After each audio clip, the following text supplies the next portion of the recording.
Oi, Ana, tudo bem? Tá me ouvindo? Como é que tá o áudio? Bom, Cristina,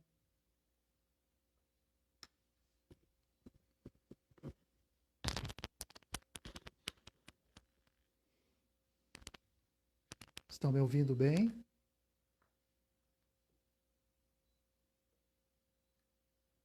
Que bom.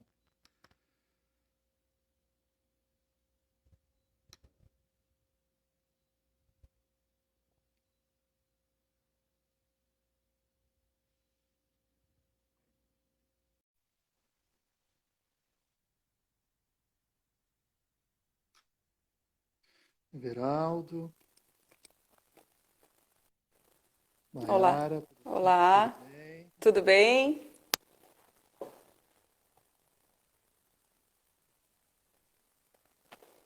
Tudo bem?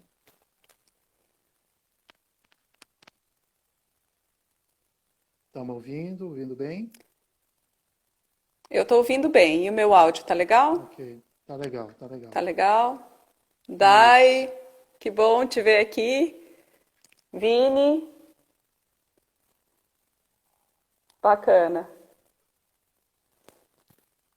Esperar o pessoal subir aí, a gente já começa daí, né? Certo, certo.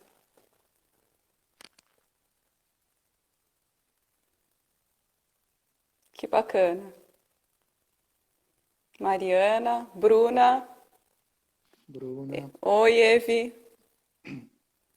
Que bom ter vocês aqui. Então, Maiara, obrigado pelo convite, por ter aceito o convite, né? Pela ideia de estarmos aqui falando sobre um tema tão interessante que é a questão da narrativa Sim, na justiça restaurativa, né? Deixa eu fazer uma apresentação aqui então da Maiara. Essas conversas eu venho fazendo já há algum tempo em razão desse livro que foi lançado, né? E aí eu tenho trazido alguns temas diferentes, né? Em alguns momentos ido até o canal de alguns colegas, e em alguns momentos vindo para o meu canal e trazendo alguns convidados para conversarmos sobre questões que são interessantes e têm alguma relação com a justiça restaurativa. E a Maiara, então, ela é psicóloga clínica, né? E ela está hoje como coordenadora técnica do NAC, que é o Núcleo de Assistência Humberto de Campos, aqui em Balneário Camboriú. Tem formação, né, em psicoterapia fenomenológico existencial e tem pós-graduação em filosofia. E a ideia desse tema nasce a partir de uma aula que a Mayara lecionou na pós-graduação de Direito Sistêmico, onde ela trabalhou com a questão, em alguns momentos da aula, ela trabalhou com a questão da narrativa. E me chamou a atenção em razão dessa possibilidade de ser trazido e ser demonstrado, né, como a narrativa pode ser interessante como uma técnica restaurativa. Então, te agradeço por ter aceito, por estar aqui, agradeço a presença de todos e eu queria que você iniciasse explicando para nós a importância da filosofia, porque tu tens uma pós-graduação em filosofia e eu vejo como isso é importante no nosso meio, no nosso dia a dia, a questão do conhecimento filosófico. sim, Fabiano. Muito obrigada pelo convite, né, por essa conversa, por a gente poder conversar um pouquinho sobre um tema que faz parte da nossa vida desde que a gente se entende por ser humano, né? Agradeço a todas as pessoas que aqui estão conosco também. Tu falaste sobre a aula, né, da pós-graduação, onde a gente conversou bastante sobre comunicação, sobre como abordar essa questão dentro de outras facetas, né? No caso, a justiça, né? E é tão bacana quando a gente percebe que o discurso, que a palavra, ela pode contribuir não de uma forma estanque, mas de uma forma integral, né? Dentro das áreas que a priori seriam mais técnicas, né? Que é o direito, a medicina, né? O direito hoje com a visão sistêmica, a medicina com a visão de cuidados paliativos, que vê o humano não só fragmentado, né, nas suas particularidades. Isso tudo tem a ver com a palavra, com o discurso, com esse humano integral, né? E aí você me convida para falar um pouquinho sobre a filosofia nesse sentido, né? Porque vem agregar ao fazer tanto dentro da área da psicologia, que é a minha área, quanto na área de quem faz mediação, né? Os mediadores que aqui estão conosco, os alunos da pós-graduação que se interessam pelo tema. Então, assim, de uma maneira bem simples, eu acho que a filosofia a gente faz ela diariamente, né? A gente sabe da filosofia clássica, né, dos grandes filósofos que nos deram, que nos despertaram essa vontade de conhecer um pouquinho mais sobre o comportamento e sobre o sofrimento humano, mas a gente faz diariamente filosofia. Tem um escritor chamado Alain de Botton, que é uma pessoa de 50 anos, jovem ainda, e que ele fala exatamente isso. Nós fazemos filosofia diária, na nossa rotina, nós podemos fazer isso. E isso colabora com Sócrates também, que fazia a filosofia dele nas praças, né? O Alain de Botton tem uma frase muito interessante que diz assim: a tarefa da filosofia é nos preparar para que a gente possa entrar na realidade de uma forma mais leve, no muro da realidade de uma forma mais leve, né? E isso é a reflexão e a palavra que vai ser o nosso suporte. Por quê? Desde que a gente se apresenta ao mundo, né? A gente se apresenta de uma forma não consciente, mas a gente já vem nomeado, né? Ou pelo desejo dos nossos pais, ou pela palavra que nos recheia, né? Nós somos recheados de palavras primeiro, né?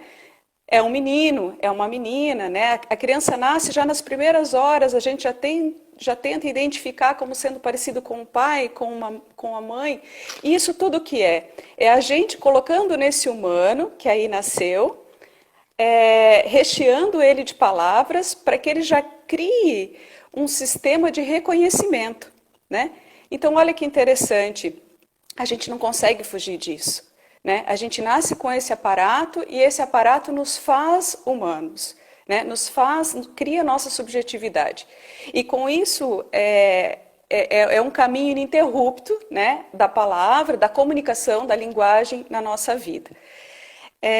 Tem algumas frases que eu gosto muito, por exemplo, o Freud, né, que é o grande pai aí da psicanálise, ele diz que em todo lugar que ele já passou, ele descobre que antes um poeta passou antes dele, né?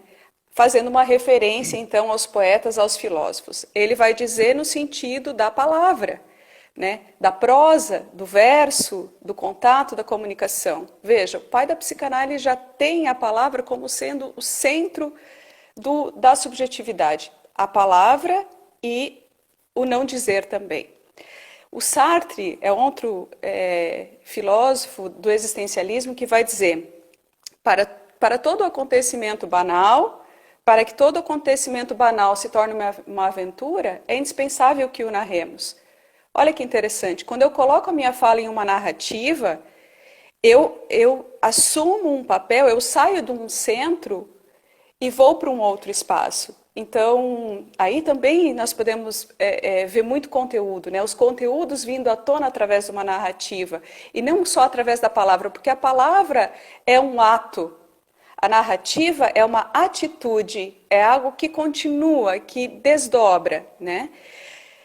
Outro autor também que eu gostaria de trazer é o Edgar Morin, que ele fala que a nossa vida ela é polarizada. Podemos dizer que a nossa vida, quando ele fala de felicidade, né, o que é felicidade? Né? É uma multiplicidade de situações para a gente conseguir entender o que é felicidade. Mas que a nossa vida ela é polarizada entre a prosa, né, que a prosa seria tudo aquilo que eu faço porque eu tenho que fazer, né, são as minhas funções, tudo aquilo que eu desempenho que me diz quem eu sou. E a poesia. Né? O que é a poesia? A poesia é aquilo que me faz florescer, ele cita exatamente essa palavra, é aquilo que me faz florescer, que me faz amar e que me faz comunicar. Entende? Veja, Então, Mayara, como isso tem tudo a ver com a questão da restauração, porque talvez alguns que estejam aqui não seja do meio jurídico, né? E sim, a questão da justiça restaurativa, da ideia de restauração, ela é um novo paradigma, um novo modelo de visão de justiça, visão de transformação de conflitos, e a justiça restaurativa ela tem por base a contação de histórias, né? Uhum. Seja em círculos, seja na mediação entre vítima e ofensor, seja a partir das várias práticas restaurativas que nós temos, mas a ideia é uma contação de histórias, ou seja, você resgatar aquele produto, né, aquela Uhum. historicidade que você tem. Então, quando Isso. você traz essa questão que é diferente a narrativa da conversa, por Uhum. isso que a narrativa ela pode ser sim uma técnica que o facilitador, que o mediador pode utilizar na restauração dos conflitos, nessa mediação. E aí eu acho que casa muito a questão da narrativa, né? Exato. Porque não é só um falar, né? A fala, ela é apenas, ela é biológica, né? Eu tenho um aparato, eu consigo soltar um som e eu elaboro signos para dizer. Quando eu narro, eu tenho que colocar ênfases, né? Conteúdos, né? E geralmente a narração, ela tem muito a ver com aquilo que eu elejo como um elemento importante, né? Eu posso falar sem ter compromisso com a fala, né? Numa fala informal. Mas quando eu narro, eu cito elementos que vai ter um enredo, né? E esse enredo vai ser, é como se fosse um fio para mim tecer uma história, né? E esse enredo que vai tecer a história é a narrativa que vai proporcionar. Entende? Então, é um trabalho de um contato subjetivo. E a pessoa e o ouvinte, né, dessa narrativa vai ser a pessoa que vai conseguir ajudar a organizar isso. Né? Pode ajudar a organizar isso.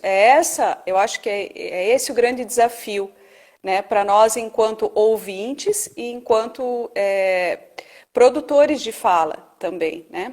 E essa técnica da narrativa, ela tem algumas características assim que a gente possa, para tentar compreendê-la, como utilizar ela no dia a dia ou em uma mediação? Sim, sim. Tem alguns pontos que é tido como método mesmo, né? Assim, primeiro, nós temos matérias-primas que são sentimentos, né? Que tem a ver com sofrimento, que tem a ver com crise, tem a ver com vitória, né? Tem a ver com decepções. Então, são matérias-primas que a gente vai ter num discurso, numa narrativa, né?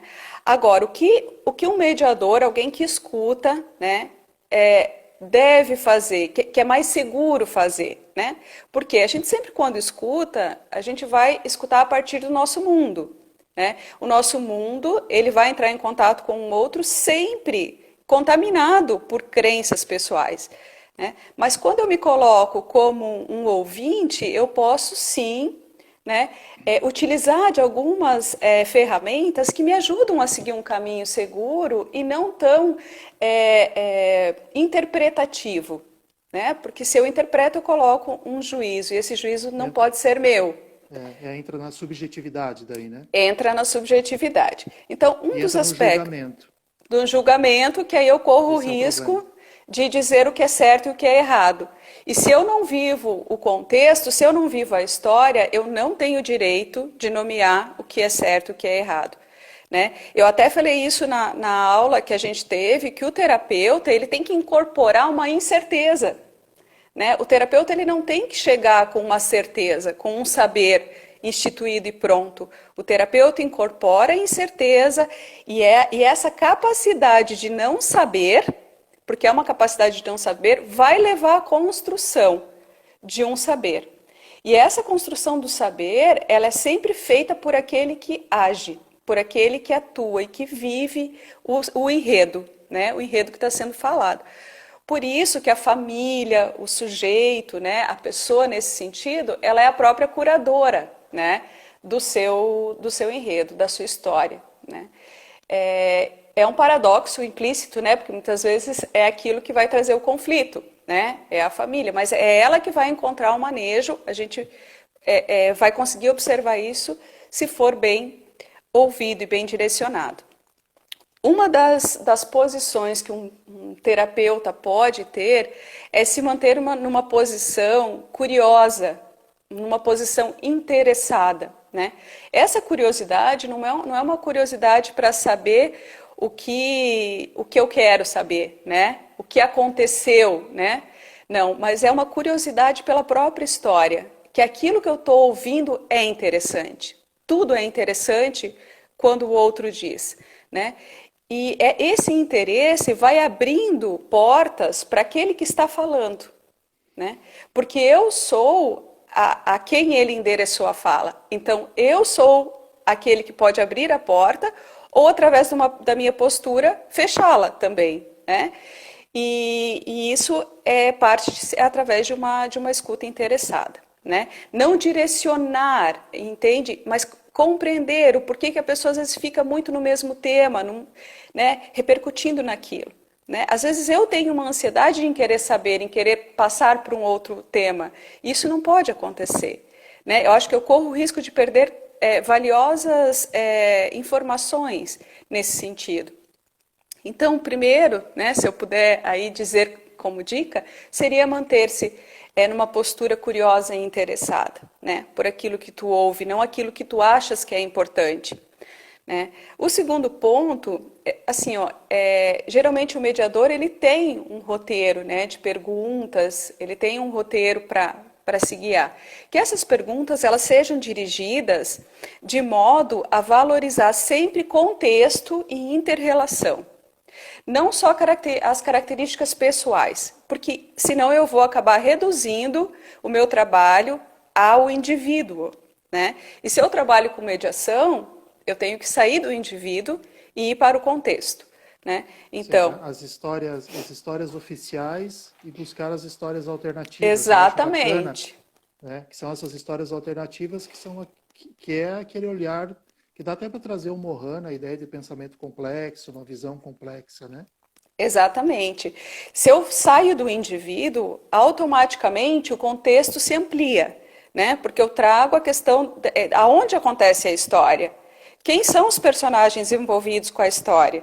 Né? A fala de todos tem um grau de importância, todos nesse momento são importantes. Né? E aí eu coloco o indivíduo também como corresponsável para esse olhar, para essa narrativa. Né? Porque senão a pessoa vai querer, sim, um bom jurado para a sua causa, né? Um bom jurado para a sua ideia. E aí a gente não vai estar ajudando, muitas vezes a gente vai estar colocando mais problema dentro de uma situação que já é conflituosa.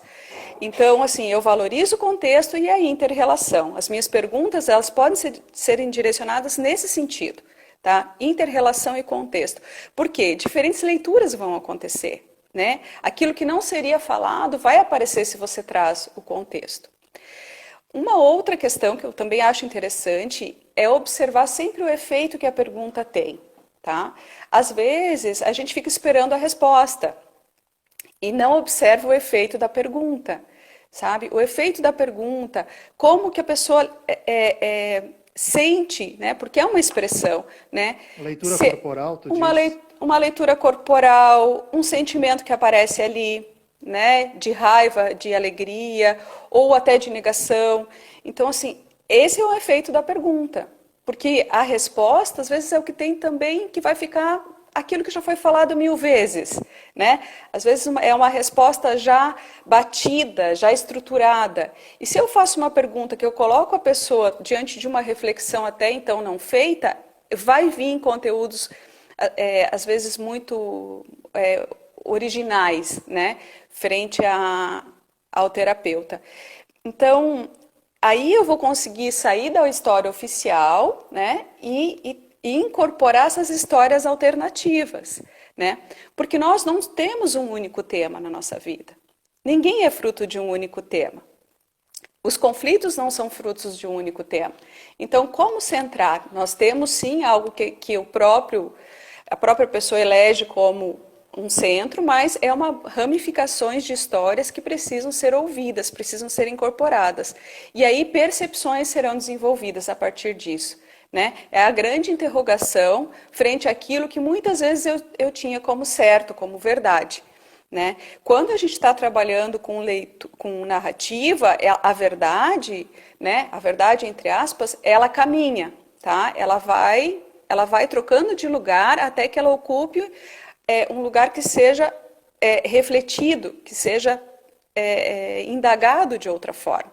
Se eu entro numa narrativa, se eu entro numa história, né, que eu busco uma mediação com um parecer e saio dele sem qualquer tipo de incômodo, eu preciso questionar, né, se isso realmente foi efetivo ou se eu só não fui em busca disso para comprovar aquilo que eu queria, né?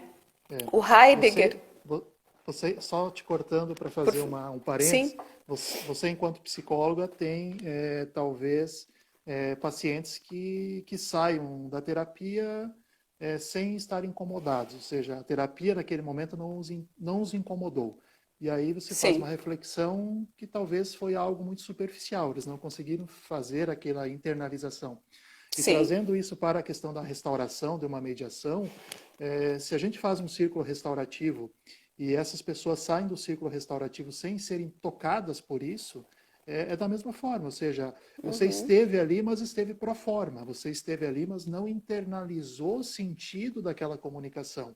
uhum, Então, isso tem muito a ver com a questão da terapia, até que ponto, né, sim, o sujeito está disponível para fazer parte dessa narrativa de forma comprometida, reflexiva, comprometida. Isso acho que comprometida. Uhum. isso pode continuar. Não, é muito comum, né? O que tu falas, eu vou para terapia, né? As pessoas às vezes dizem eu faço terapia, né? Mas muitas vezes elas pagam apenas um psicólogo para falar, né? E não entram num processo realmente de reflexão que as coloque numa posição de comprometimento. Claro que o terapeuta, o psicólogo vai trabalhar em cima disso, né? Então, o ir ao encontro não necessariamente vai ter o comprometimento. E isso a gente precisa ficar muito atento. Nem todos aqueles que dizem que querem, querem de fato, né? Por isso que aquela frase, aquilo que é rotulado como óbvio muitas vezes não é, né? Ah, porque eu estou aqui é porque eu quero realmente melhorar, refletir. Muitas vezes não. Muitas vezes é mais um instrumento que eu tenho para utilizar contra ou a favor apenas da minha história, da minha verdade. Então, assim, o terapeuta, tanto terapeuta como psicólogo, como mediador, tem que ter muito cuidado para não ficar partidário nesse sentido. Né?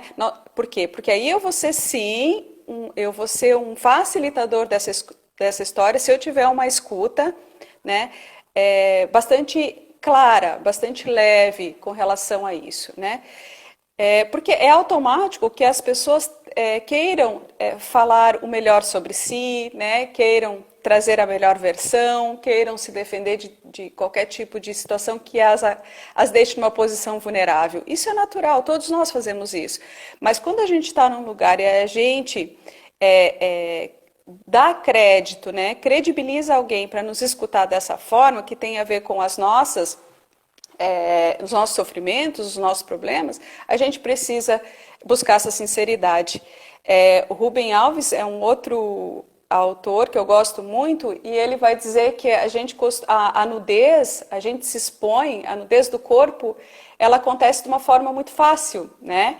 A gente vê em qualquer lugar, mas a nudez das nossas palavras, elas estão nos nossos diários as 7 chaves. Né? E isso realmente fica guardado, porque é difícil mesmo, né? Porque a palavra, onde fica a palavra? Em que lugar ela está? Né? Ela está entre a gente, né? Então é muito difícil eu conseguir resgatar aquilo que já saiu. Então, eu acho que é bem nesse sentido.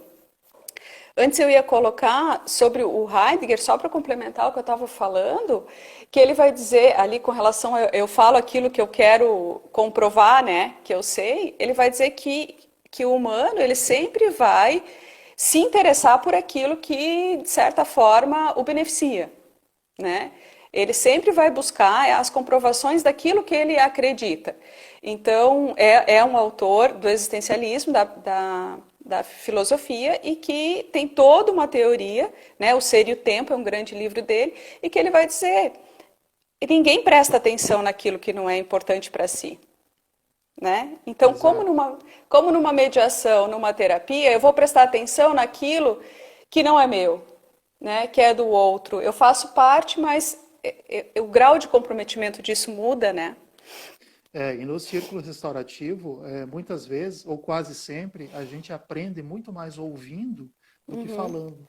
porque as histórias, as narrativas de todos os participantes, eles são muito curativos para a gente. Se a gente prestar atenção, eles fazem parte também das nossas histórias.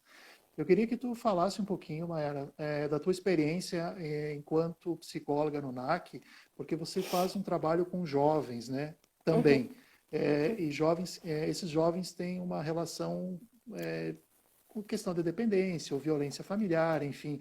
E isso é importante para a gente, porque a gente do direito, o direito tradicional olha a violência como sendo algo que o direito consegue dar conta, e o direito não dá conta da violência. Então, você tendo essa experiência, né, na prática do dia a dia, queria que você apresentasse como é o contexto dessas famílias, o contexto de violência social que se apresenta, e que o direito não tem nenhum instrumento para conseguir lidar com isso.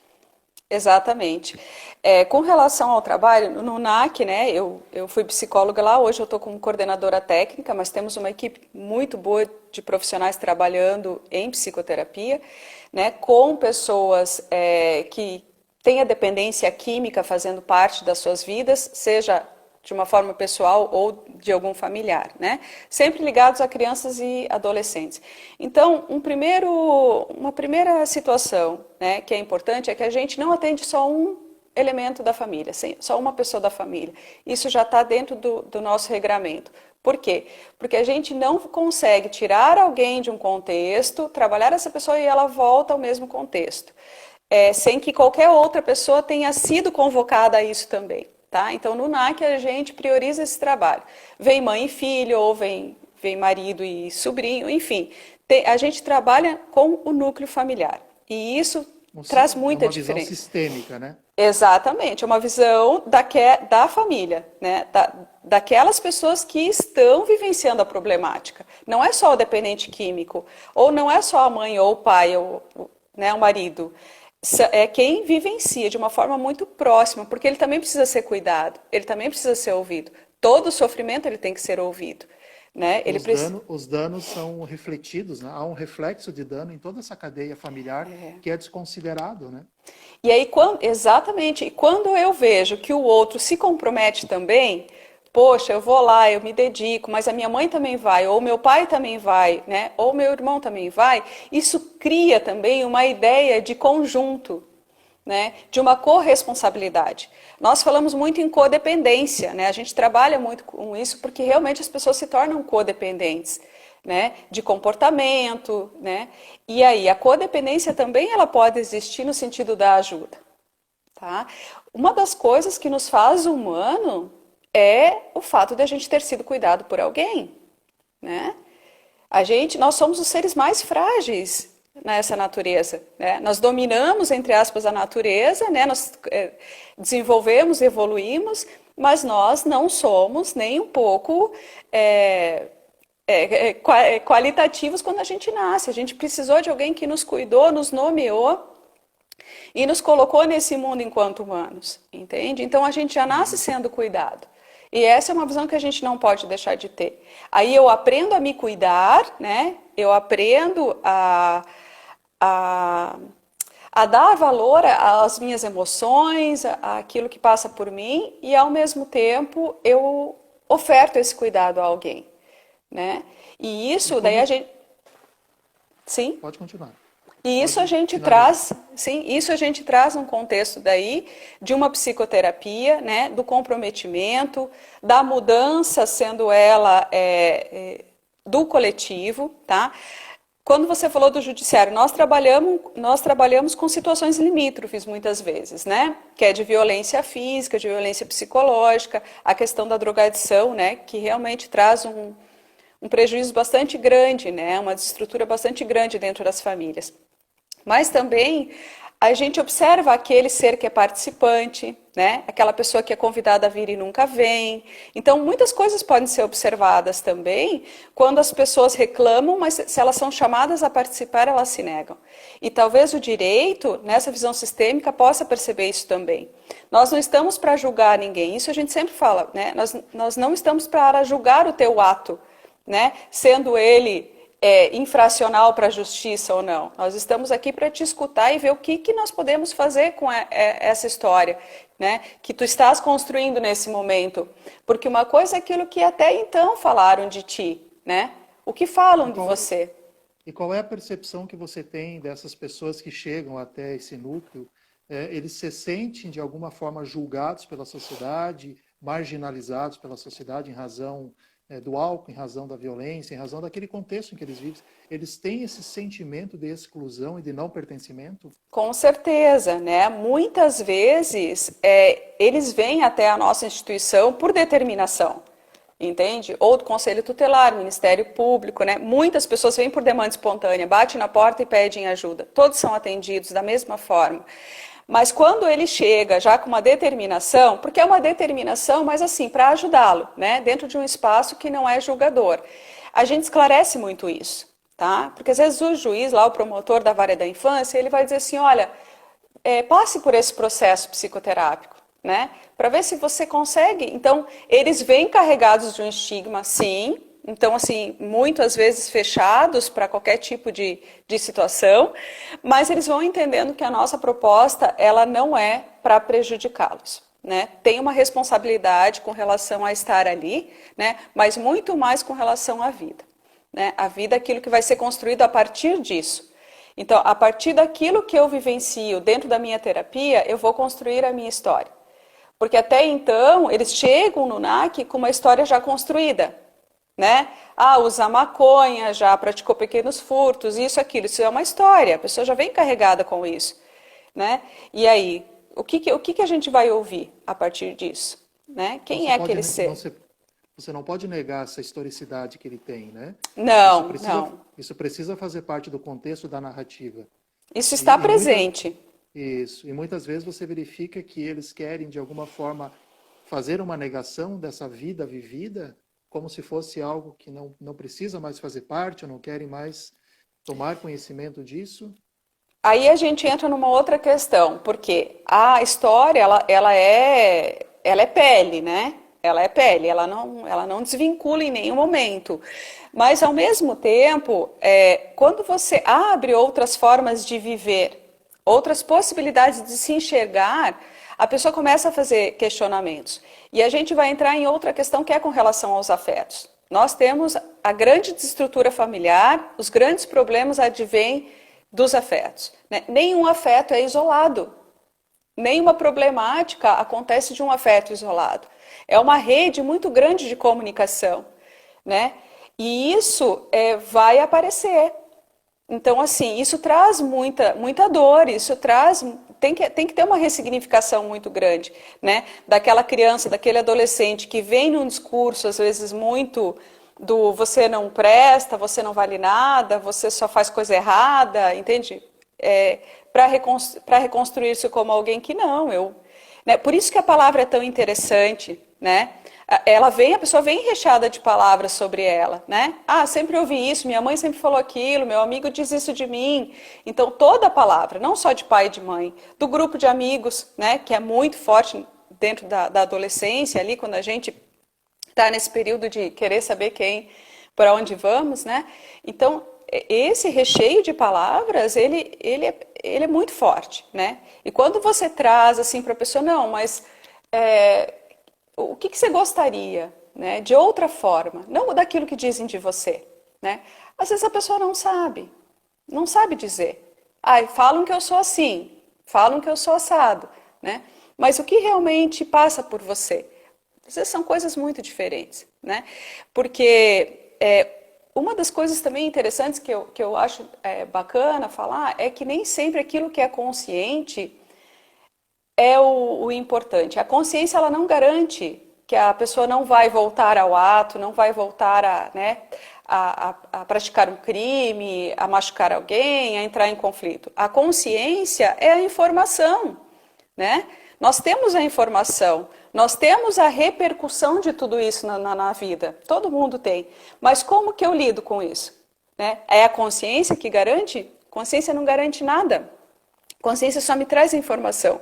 Depois eu vou trabalhar com a culpa, com os meus refúgios, né? Com aquilo que eu... Né? Mas depois do ato praticado. Tá? Então, eu acho que não é só a consciência que a gente precisa ver. Por exemplo, numa mediação, entende? Não é aquilo que só ficou acordado, é aquilo que veio com esse acordo, é aquilo que foi despertado, porque é o que foi despertado que vai repercutir depois, entende? E certo. eu acho que isso é importante. Uhum. Tu mencionou uma questão que eu acho bastante importante dentro do direito, que é desconsiderado e que agora, em razão desse movimento do sistêmico, ele tem aparecido, que é a questão Uhum, da violência da linguagem. uhum, Como a gente comete violência a partir da forma de se comunicar pela forma escrita, não é nem pela forma falada, que a gente sabe. sim, Mas, assim, uhum, muitas decisões judiciais, muitas petições feitas pelos advogados, uhum, manifestações pelo Ministério Público, que você observa a linguagem, é uma linguagem extremamente violenta. É uma linguagem que ele estigma a outra parte. É uhum, extremamente violento para um filho ver em uma petição que a mãe foi a causadora da separação do divórcio, que o pai é um bêbado, que a mãe traiu. uhum, São figuras de linguagens que são muito agressivas. uhum. E o direito tradicional, ele não observa isso.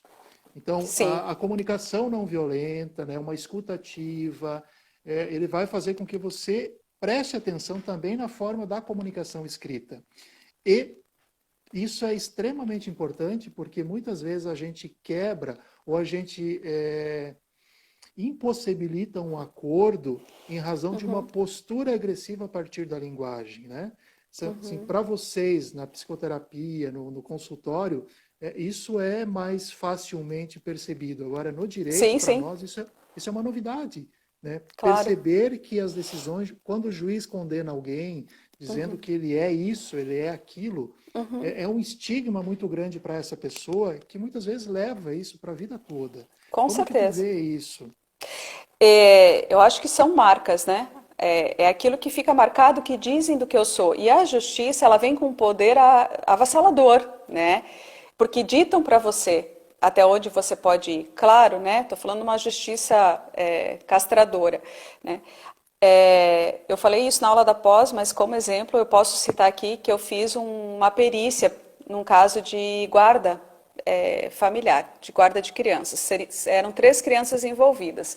E o que ficou muito claro para mim naquele momento foi que eu chamei o menor deles, a criança menor, e ele estava extremamente nervoso. Mas extremamente assim, a criança estava quase chorando. Eu falei, nossa, né? Por que você está assim? Ah, eu estou com medo. Ele me disse, você vai me pedir para falar com quem eu quero ficar. Foi a fala que ele disse para mim, a primeira frase. E eu falei que eu não iria perguntar isso para ele, que eu queria saber quem ele era. Eu só queria saber quem ele era, as coisas que ele gostava de fazer. Enfim, fui ordenando a minha fala, colocando a importância na vida dessa criança e não na briga dos pais. Entende? Ele já veio preparado para que eu fosse uma julgadora da história dos pais dele. Né? E eu acho que isso os juízes pecam demais quando eles usam palavras que determinam o perfil de alguém. Né? E eu acho que essa. Tá me ouvindo? Deu um chill aqui. Que essa determinação ela vai ser levada pela outra parte também, e vai ser usada isso de uma forma extremamente negativa, principalmente quando envolve família, né? Então as pessoas que trabalham dentro da justiça, e que vai ter sempre os dois lados, elas precisam ter muito cuidado, né? Exato. Porque hoje, no direito penal,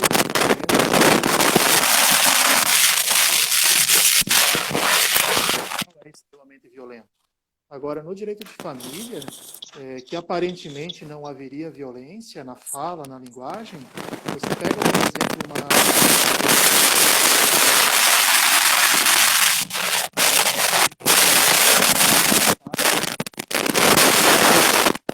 Não tô te chega na ouvindo. maioridade. Oi? Tá muito tio, não tô te ouvindo. Melhorou? Não tô te ouvindo. Deixa eu ver. Oi? Melhorou? Agora sim. Agora sim. Tava dando um chill muito grande. Agora sim. Oi?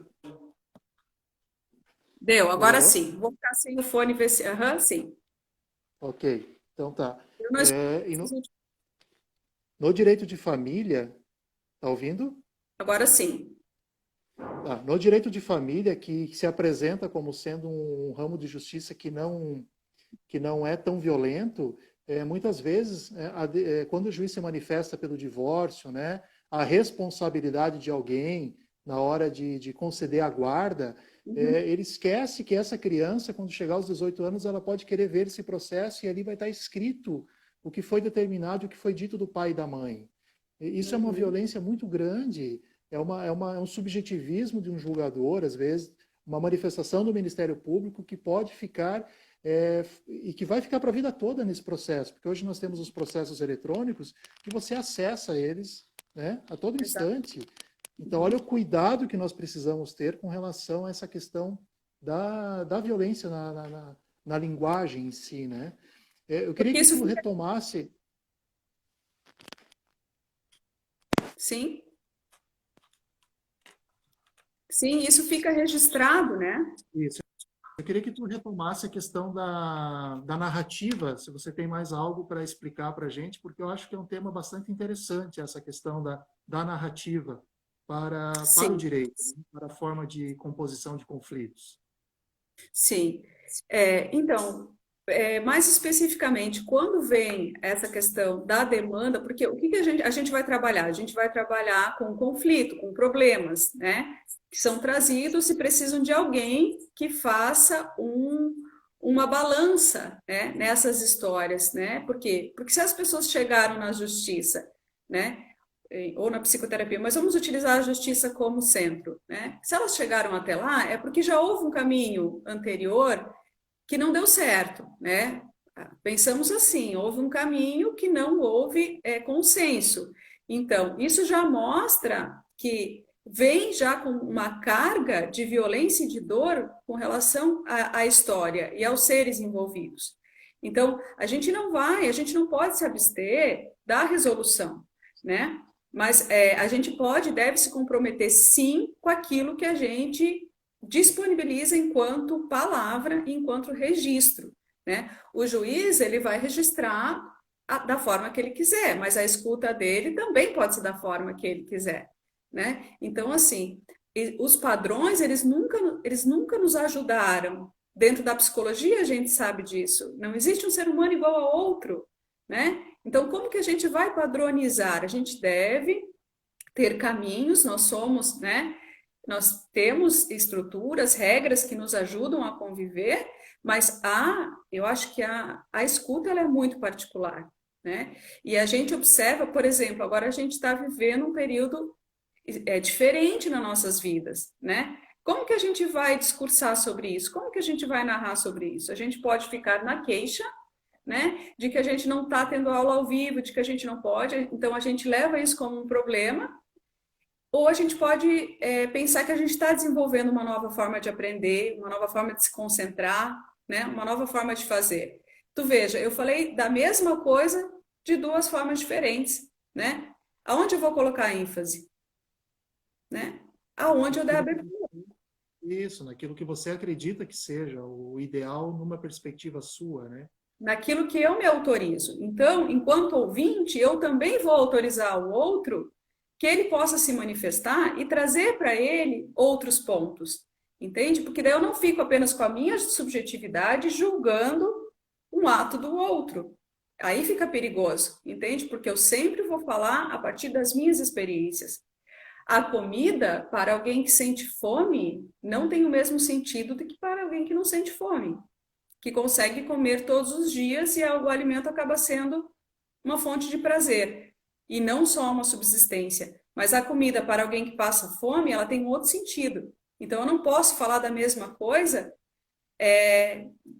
com duas realidades diferentes, entende? Eu preciso ouvir, eu preciso de outras pessoas talvez que me ajudem, né? Na organização daquilo que eu vou decidir, daquilo que eu vou registrar, né? E aí trabalhar em equipe é muito importante, né? O judiciário, quando ele pede ajuda da psicologia, da assistência social, de outras pessoas que ajudem a escutar, eu acho fundamental, entende? Porque não passa por um conceito único de uma história, né? Falando de consciência, talvez uma história que vai ajudar a gente a, a fixar, que é do Rubem Alves também, ele fala sempre que a fala, ela vem antes do saber, né? Então, a gente aprende a falar antes de conhecer a gramática, né? Então, olha que interessante, tá? É uma sabedoria antes do saber. Eu falo e depois eu aprendo a escrever, eu aprendo o mundo letrado, né? Então, o saber, ele é sempre posterior à sabedoria. A aranha, né? Isso é o Rubem Alves que fala, mas eu acho que é para a gente fechar assim com essa ideia que é muito bonita. A aranha, ela faz a teia sem saber que faz. Ela, ela apenas faz. A sabedoria dela está no fazer. O João de Barro constrói a casa dele fazendo a casa dele, sem ter um saber que diz que faz. A grávida, né? A grávida desenvolve uma criança sem saber nada de embriologia. Entende? E aí, né? São os saberes que acontecem antes, é a sabedoria que acontece antes do saber. E aí ele traz uma história que eu achei muito interessante, que ele fala do gafanhoto e da centopeia. O gafanhoto encontrou a centopeia na floresta e parou ela e falou assim: centopeia, como eu te admiro, como tu é maravilhosa, né? Deus me deu seis pés, seis patas. E a ti, ele deu 100. Ele deu 100. E eu vejo você anda numa elegância, numa harmonia, você não se perde com todos esses pés. Como eu te admiro. E eu fiquei curioso com a sua história. Posso te fazer uma pergunta? E ela, nossa, pode? Aí ele pede a ela, como que você faz quando você vai andar? Qual pé você desloca primeiro? Qual pé que você mexe primeiro? E aí a centopeia para e diz a ele: eu não sei, eu apenas faço, eu apenas ando, eu não entrei na escola do saber andar direito. E aí ela diz: mas eu vou pensar sobre isso.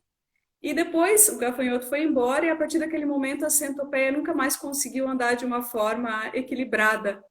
Ela começou a tropeçar, ela começou a ficar muito perdida com relação ao fazer, né? E aí Ela o Rubem Alves... começou, Hã? ela começou a racionalizar o andar. Exatamente. Por quê? Aí que vem a consciência. Muitas vezes, quando eu racionalizo tudo, eu quero colocar tudo dentro de um padrão, né? E de uma expectativa, eu vou me frustrar e aquilo não vai se desenvolver. Eu tenho muitas coisas que vão acontecer naturalmente, porque a palavra também não vai dar conta de tudo, né? O Lacan diz isso, né? A palavra não dá conta de tudo, mas a gente tem sim como utilizar esses signos para nos ajudar a viver melhor, para nos ajudar a estar nesse mundo de uma forma mais leve, né? Então, quando a cigarra começa a pensar muito sobre como ela faz aquilo, ela se perde, né? E isso nos diz que não é só a consciência que vai garantir um bom fazer, mas é sim a atitude e aquilo que nós aí trazemos enquanto humanos, tá? Eu penso que essa é uma boa mensagem. Eu acho que assim, ó, eu faço o convite, né?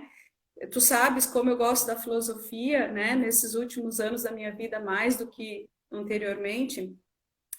E a filosofia não é aquilo que está lá na Grécia, com Sócrates, Platão. Também é aquilo, né? Eles nos deixaram grandes ideias, mas é o que a gente faz do nosso dia a dia, nas reflexões que a gente tem dentro da nossa casa, né? Na aceitação que a gente tem daquilo que se apresenta às vezes como um problema, entende? Aceitar não é cruzar os braços e apenas esperar, né? O Cortella também diz isso, né? É você saber e esperar fazendo algo, né? É a espera, mas com uma atitude em prol daquilo, né? Então, tudo isso que nos provoca, a pandemia agora, né? Todas né, essas adversidades que chegam, é para mostrar o quanto a gente é frágil, para mostrar o quanto a gente, de uma hora para outra, pode perder segurança, pode perder afeto, né?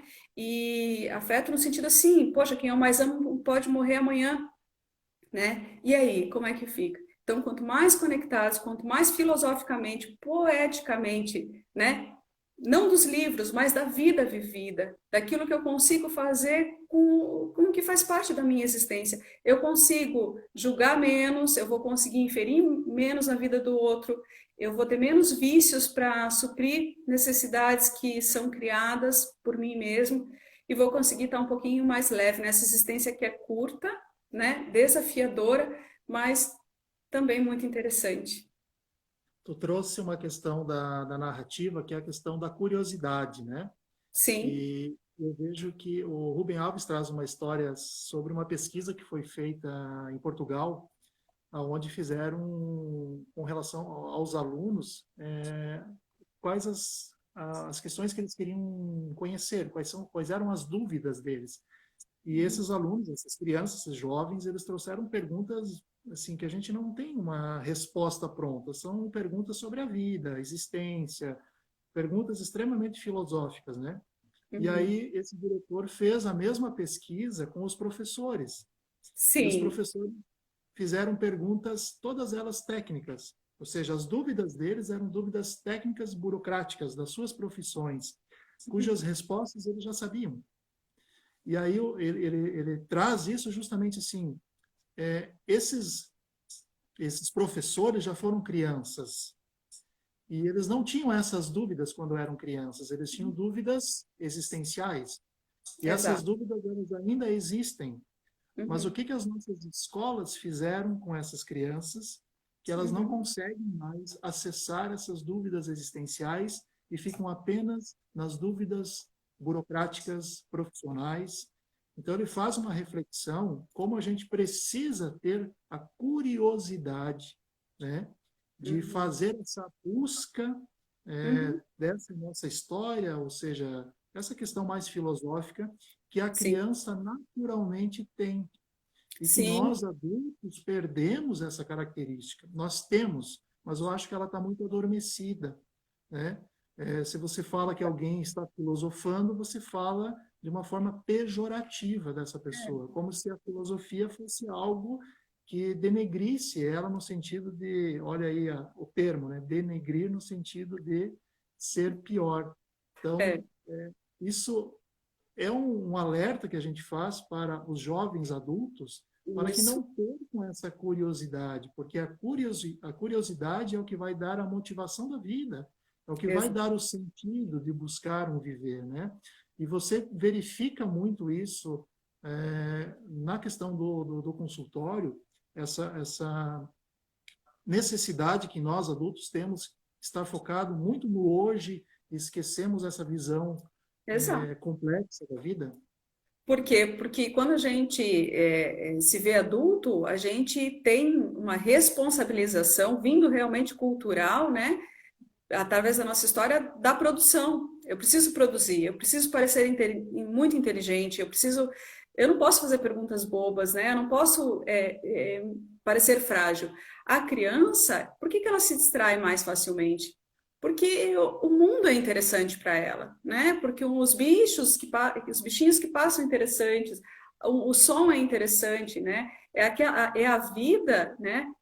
De uma forma mais essencial, né? Agora, nós humanos, a gente vai cortando essas coisas por isso que o Rubem Alves volta a dizer, fala de comida, fala de brinquedo, né? Ele vai dizer da sabedoria do cozinhar, da sabedoria do ouvir, né? Ele trata tudo com muita qualidade, e não só aquilo que os livros dizem, não só as técnicas, e a gente perde muita qualidade, sim, quando a gente quer teorizar tudo, quando a gente quer respostas para tudo, né? Nos frustramos quando não temos respostas, não temos paciência para quem não nos dá resposta, né? Não costumamos é, é, construir mesmo no sentido de tempo e esforço, porque tudo é muito rápido, porque a terapia tem que ser rápida, porque o remédio tem que me dar o conforto bacana, né? Então a gente não tem mais paciência para digerir, né, o que a vida nos pede, né, que é um pouco mais de conectividade, é um pouco mais de olhe para mim, que eu olho para você, somos semelhantes e temos as nossas particularidades, né? Então, isso é muito precioso, né? É muito precioso. E a gente se vê fazendo, correndo nessa roda incessante para conseguir descansar no final de semana, né, para conseguir fazer uma viagem, a gente então se destrói para viver poucos momentos, né? E isso é uma grande tarefa. A vida se resume nesse vai e vem, sem um momento de reflexão, e nós fizemos das respostas, né, algo mais importante que as perguntas, e quando são as perguntas que nos movem, não as Sim. respostas. Essa Mário semana Quintana diz isso. eu estava trabalhando, estava dando um curso de justiça restaurativa, talvez até aqui estejam alguns dos colegas que estavam no curso, e Sim, algumas falas que foram trazidas no final do curso foi: eu entrei nesse curso para ter respostas, e eu estou saindo com mais perguntas. E isso me deixa extremamente feliz, com porque se certeza. eles estão saindo com perguntas, é porque houve uma reflexão e uma internalização daquilo que foi proposto. Porque a gente não está aqui para dar respostas, né? Nós não podemos dar respostas, porque a resposta que eu dou é uma resposta minha, que foge do alcance da tua subjetividade, da tua historicidade, da sua narrativa de vida, né? Perfeito. Então, é importante nós termos perguntas, perguntas, e as respostas, elas são construídas a partir do nosso conhecimento diário, elas estão dentro de nós também.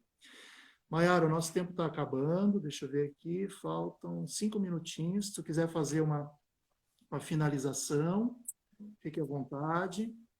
Então, só para complementar isso que tu diz, né? As respostas elas são perigosas, as perguntas não, né? Então, o Mário Quintana, lá na casa dele em Porto Alegre, tem uma casa lá, é um museu, né? Tá na porta do elevador, né? Acho que você viu isso também, que as perguntas são mais importantes que as respostas. Então, é uma frase de um poeta. E a psicologia Lacan utiliza-se disso também, né?